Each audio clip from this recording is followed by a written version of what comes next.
Hola muchachos, buenas tardes. Vamos a empezar la clase de hoy. Les voy a compartir pantalla y bueno, ya que terminamos un poco de hablar acerca de las bases que son los signos de puntuación y cómo empezar a escribir un poco mejor con sinónimos, antónimos y diversos recursos que podemos usar, pues vamos a seguir con el análisis de texto. Eh, Para esto es que quería que nos pusiéramos de acuerdo con un libro. Y pues sí, vamos a leer El Principito. Ya sé que algunos lo han leído, pero por su complejidad, que la verdad es muy fácil de leer, muy entretenido y no es solamente para niños, sino para todas las edades, pues me parece un libro que es muy bonito para leer a cualquier edad y que podemos leer varias veces a lo largo de nuestra vida. Por ejemplo, yo lo he leído un par de veces y lo disfruté de formas muy distintas cuando lo leí por primera vez cuando era niño y cuando lo volví a leer como a los 18 años, lo disfruté igual, de forma distinta y ahorita que le di una repasada para ver cuál era el libro que íbamos a elegir, pues también me gustó bastante. Entonces, vamos a estar leyendo ese, apoyándonos de estos ejercicios. Bueno, para el análisis de texto, vamos a aprender sobre los géneros literarios, así como los géneros periodísticos.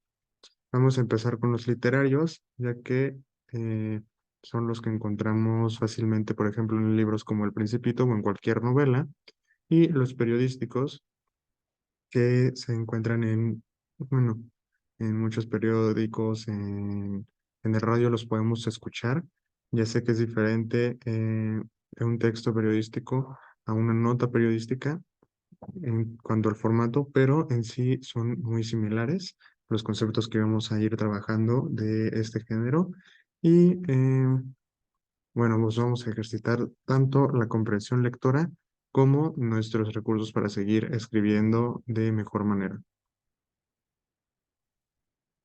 Y pues bueno, en cada sesión vamos a seguir haciendo ejercicios de clase y ejercicios de lectura de opción múltiple, que ahorita ya las tengo preparado, y vamos a ir revisando las respuestas como lo hemos hecho por medio de tarea. Los propósitos de los textos. Para comprender un texto, es importante considerar el análisis de las relaciones entre las palabras y las oraciones, así como la interacción que desarrollas tú con el texto.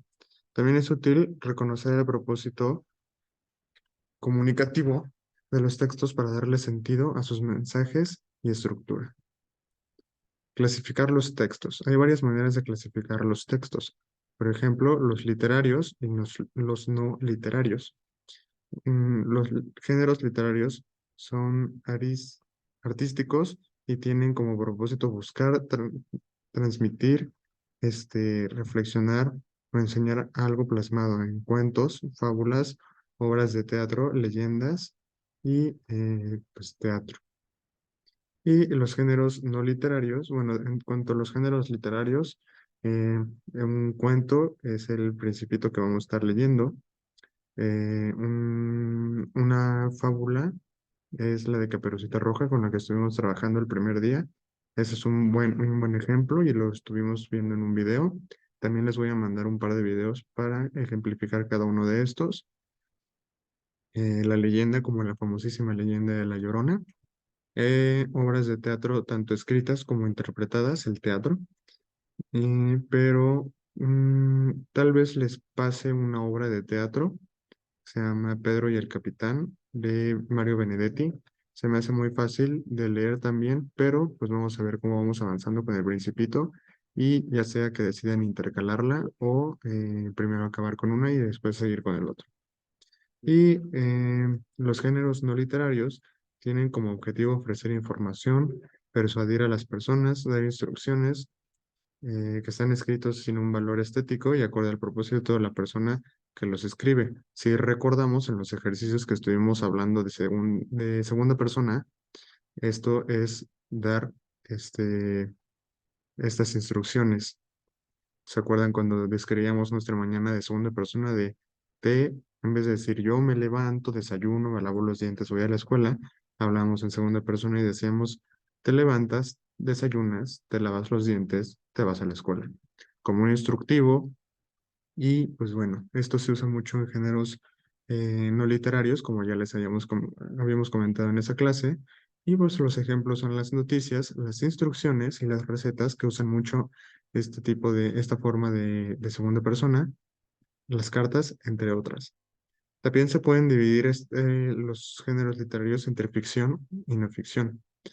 La no ficción son escritos realizados por uno o varios autores para expresar puntos de vista que asumen como verdaderos mediante distintos modos argumentativos, objetivos y subjetivos. Esto es muy importante, lo vamos a ver más adelante.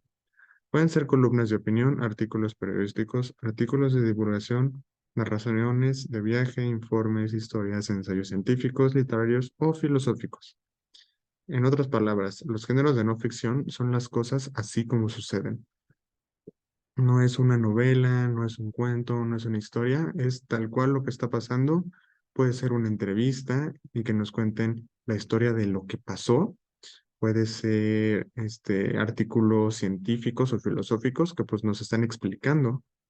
O las mismas noticias que nos cuentan un suceso que está pasando o pasó. Y pues los géneros de ficción, que son también mis favoritos, como las novelas, que es de lo que más disfruto leer, pues son escritos subjetivos que con un componente imaginario. Actualmente los diferentes textos ficticios se denominan entre tres tipos: narrativa o prosa de ficción, poesía o drama. ¿Cuál es la diferencia de estos tres? Pues bueno, la narrativa o prosa de ficción tiene varios subgéneros, como el cuento y la novela. La poesía puede tratarse de poemas o de prosa poética. También vamos a estar viendo un par de poemas. Y el drama es el guión teatral que se compone de una lista de personajes, diálogos, acotaciones, división por actos y escenas. Ese es un tanto más complicado de leer, el guión teatral, porque no es una forma muy natural de leerlo.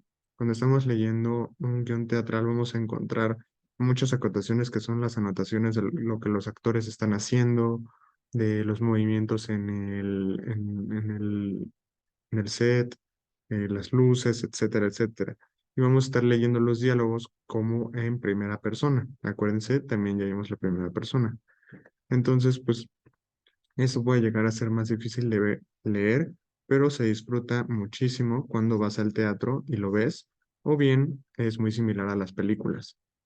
Estos guiones de teatro es muy común adaptarlos a cine, y pues cuando lees un guión de cine es muy similar porque tiene acotaciones, los diálogos, la división por escenas, etcétera.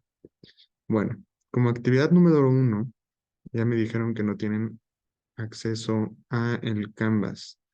Entonces, son 8 preguntas. Entonces, para no tener que escribir, que no tengan que escribir tanto, lo que vamos a hacer es que ustedes me van a escribir pregunta uno y me van a escribir la respuesta correcta. Para los que no estén en este momento, pueden ir pausando el video y, por ejemplo, pregunta uno, pausan, contestan. Pregunta 2, pausan, contestan. Entonces vamos a hacerlo de manera un poco más rápida. Pregunta uno: ¿tiene como propósito artístico o estético? Busca transmitir, enseñar o hacer reflexionar.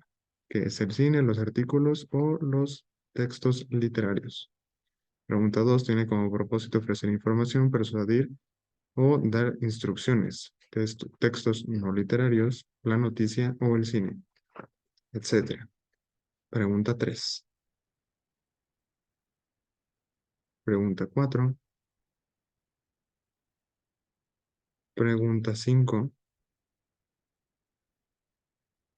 Pregunta 6. Lo voy a hacer. Y para que se vean las opciones, pregunta 6, pregunta 7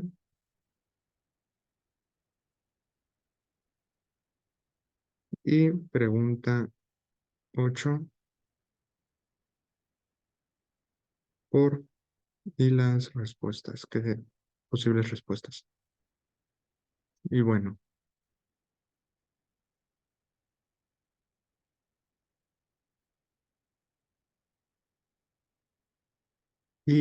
entre lo subjetivo y objetivo que vamos a estar trabajando igual más adelante, es importante saber que lo subjetivo no siempre es lo real, es la percepción de cada quien y lo objetivo es completamente la verdad. Por ejemplo, tengo aquí un vaso que es azul y todos sabemos que es azul. Eso significa que es algo objetivo, porque nadie me va a venir a decir que es un color distinto.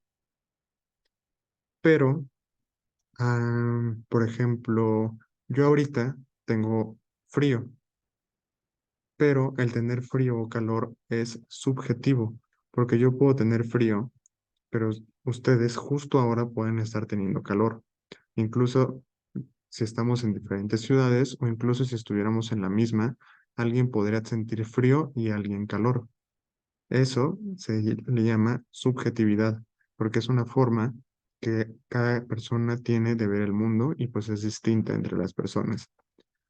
Este es un tema bastante más largo que vamos a dejar completo para la siguiente clase. Y pues bueno, los videos de los ejemplos están en el grupo y me mandan foto de sus respuestas. ¿Ok? Muchas gracias.